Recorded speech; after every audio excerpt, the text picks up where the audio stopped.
The story of human innovation is one of striving toward what's better, more advanced, more extraordinary.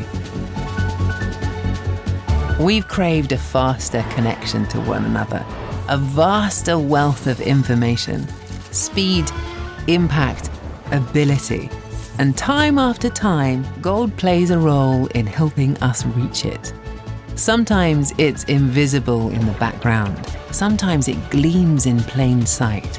Whatever the era or industry, gold seems to be there. This is the story of gold's ability to unlock the extraordinary.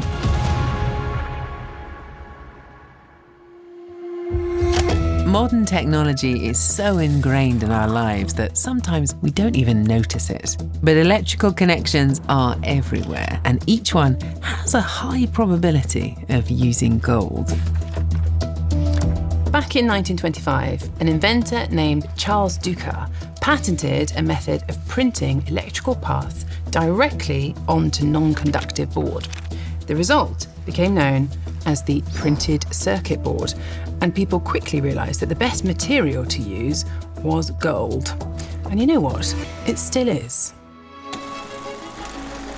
Then in 1947, scientists at AT&T's Bell Labs watched what happened when 2 gold point contacts were applied to a crystal of germanium. A signal came through one gold point and increased as it passed through the other, and with that, the transistor was born. From that point onward, it seemed that where there was innovation, there was gold. So it's not surprising that it had an integral role in one of the landmark advancements of our lifetime. Gold helped wire the internet.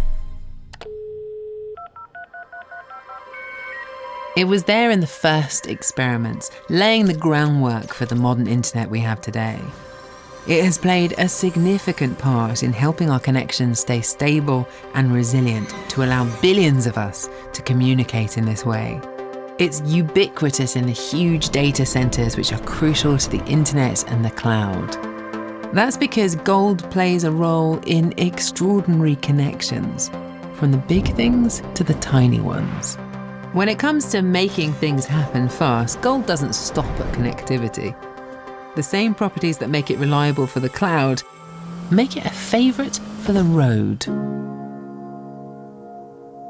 You can still search the internet today and you'll see people asking the question, is there really gold in a McLaren F1? It was a bit mysterious. You can't see it when you look at the car from the outside. It also does add this little level of mystique to the car, which when you're talking about a very exclusive car, just adds a little something else for people to talk about. Coming up with the idea of the McLaren F1 road car was something that Gordon Murray, the chief designer at my old team at McLaren, had in his mind for some time, and he sort of sketched something out as a very rough kind of pencil sketch, and I think Ron Dennis, the head of McLaren, loved the idea, loved the concept behind it, and immediately saw this vision of how the McLaren organisation could grow into something way bigger than just a Formula One team. And it was from there that this car behind me was kind of conceived and went on to become what it is today. Setting out to conceive and then build the ultimate supercar means having the best in every single area. But to do that, you have to use the very best materials in building it. And when it comes to managing the temperatures of the engine bay, you know, it sounds like this incredibly crazy idea to use such an exotic material, but in that particular instance, that was gold.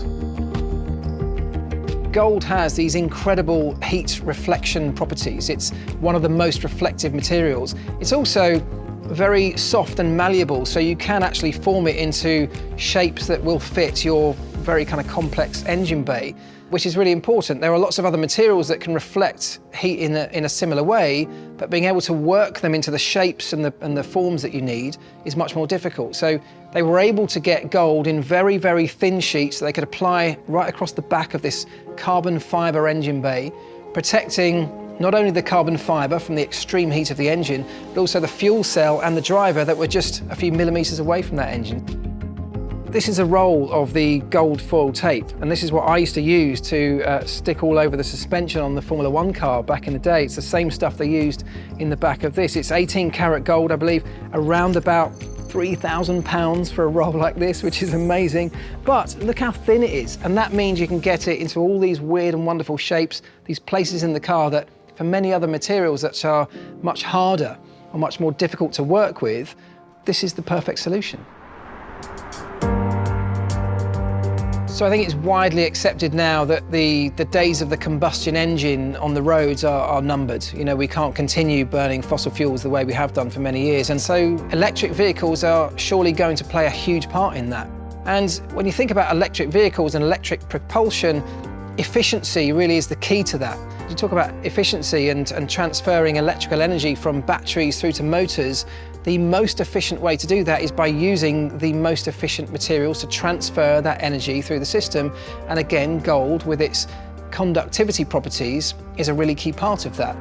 So as we get more and more EVs on the road, looking for more efficient ways of transferring energy through the system of an electric vehicle, it may be that gold becomes even more prevalent on today's roads as we get more and more electric cars there too.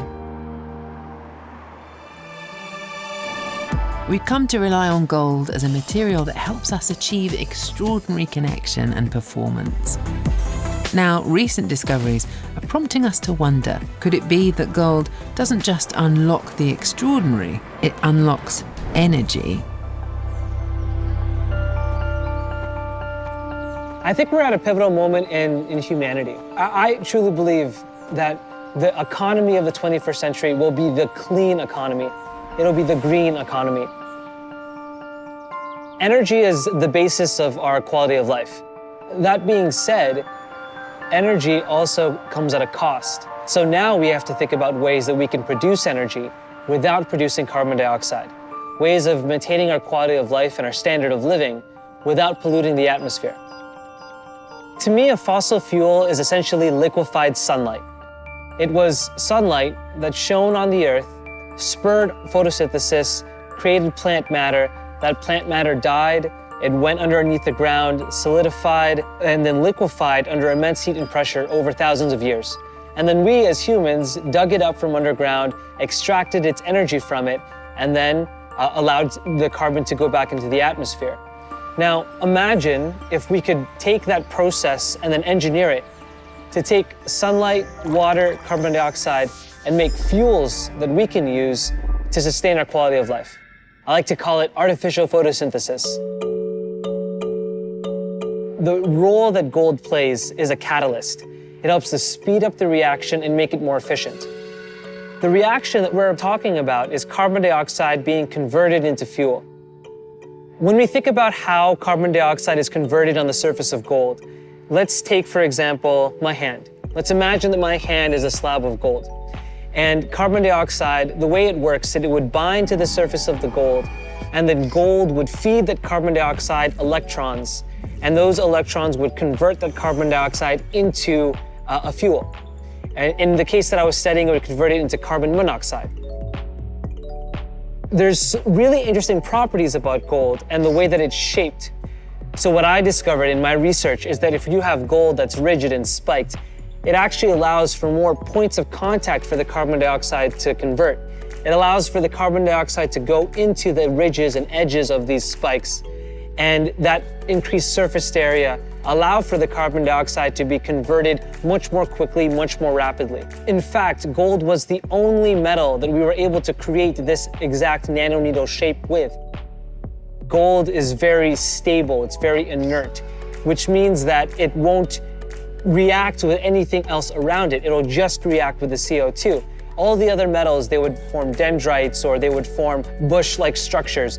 But gold was special, and it was the only one where we could make the sharpest and most perfect nanoneedle. So how far are we away from this technology becoming a reality? I would say we're about 5 to 10 years away. And there are all of these brilliant minds that are working on it. And we've seen that we can take technology out of the lab and into a prototype within the span of a couple of years. What's really exciting is that people are starting to listen. The financial sector is starting to move. I've never before seen more capital being invested into clean technology and into the opportunity in this decarbonization. And so that gives me hope. Hope It's what emboldens us to try things like connecting the world or constructing the greatest performance vehicles and changing the way we source energy. Gold has played a part in extraordinary feats of engineering, and it looks like it's going to be doing the same for many generations to come. And still, there is more to the story of gold.